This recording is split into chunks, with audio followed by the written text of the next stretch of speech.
Bonjour à tous. Alors vous savez que Marinapis a pour but de développer la biodiversité et de la sauvegarder. Alors qu'est-ce que c'est que la biodiversité? La biodiversité, c'est la biodiversité des animaux, mais également des végétaux, mais également des ressources. Alors les ressources qui doivent être présentes toute l'année pour nos animaux, nos insectes, nos pollinisateurs, mais les ressources doivent être présentes quel que soit le climat. Et nous savons que le climat change car nous sommes en période de mutation climatique. C'est pour ça que nous plantons régulièrement de nouvelles variétés d'arbres dont le but est une diversité de ressources pour nourrir les insectes, mais une ressource pour nourrir également les mammifères, les oiseaux, mais également apporter des ressources pour la forêt. Notamment par l'apport de certains mycorhizes, vous savez, ces champignons qui vivent en symbiose avec les racines, qui sont bien particuliers et qui sont liés aux arbres fruitiers. Mais c'est bien beau de vouloir planter des arbres, encore faut-il qu'ils survivent à la sécheresse, mais également à l'appétit des prédateurs, des chevreuils qui sont bien voraces. Alors c'est ce que nous allons vous montrer aujourd'hui.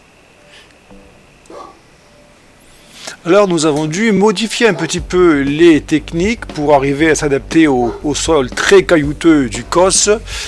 Et nous allons vous montrer comment réussir tout cela. Alors n'hésitez pas de voir la vidéo jusqu'à la fin, de liker, ça fait toujours plaisir, et de vous abonner si ce n'est pas encore fait et si ça vous intéresse de voir comment lutter contre la perte de biodiversité. C'est parti! Oui, je vois. Regardez ces ailes.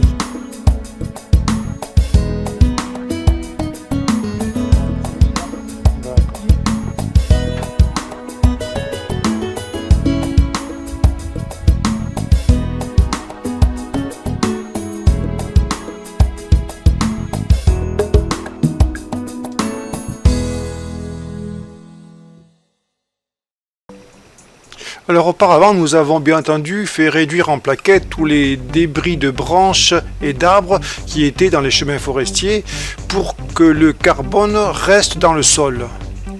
Alors ensuite, en bordure de chemin forestier, nous déroulons un long rouleau de feutre en fibre de bois qui va servir pour maintenir l'humidité des arbres. Sa longueur est d'environ 25 mètres et il pèse autour de 80 kg. Il faut commencer par faire des trous dans la laine de bois avec un cutter, mais le cutter s'use très vite et il faut pratiquement l'affûter entre chaque trou.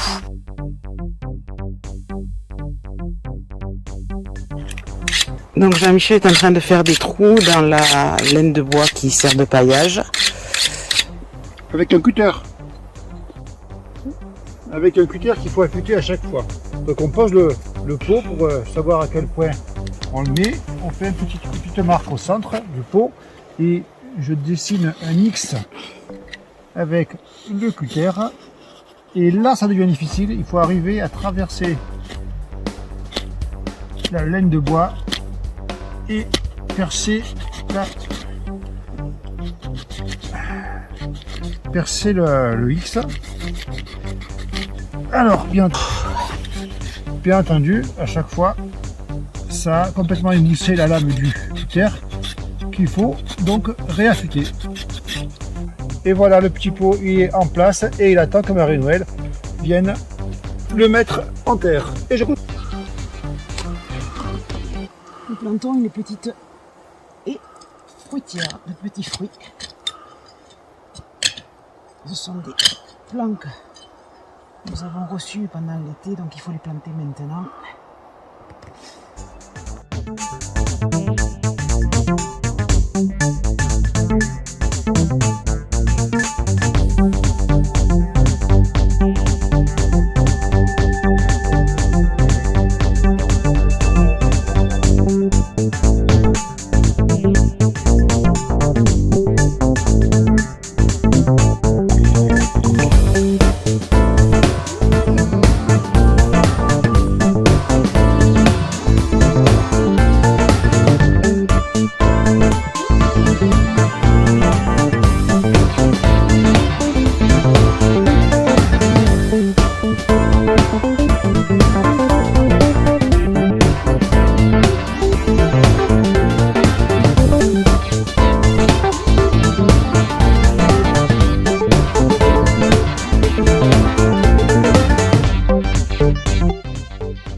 voilà, c'est presque fini pour ce matin.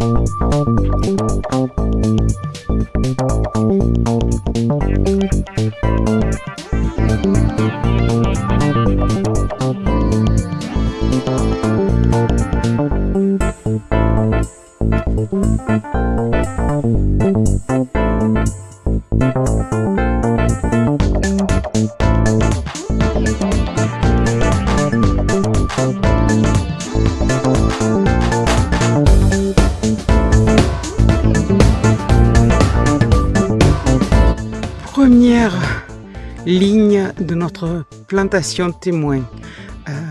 Donc aujourd'hui nous avons posé les protections. Voici, nous sommes sur la deuxième ligne. Donc en fait nous protégeons juste les plants qu'adorent les chevreuils.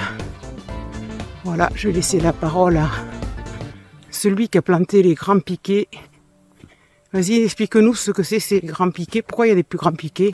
Alors, il y a des grands piquets avec des protections hautes pour des arbres qui monteront assez haut, des fruitiers, des arbres qui ont besoin d'un développement assez important, et pour qu'ils puissent arriver à atteindre la hauteur critique qui permet aux arbres de survivre aux chevreuils et aux cerfs.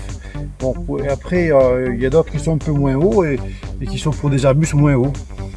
Voilà, ça n'a pas toujours été facile à faire parce que c'est un terrain extrêmement caillouteux et il a fallu qu'on fasse des trous avec des sortes de barres à mine pour essayer d'arriver à pouvoir planter les tuteurs.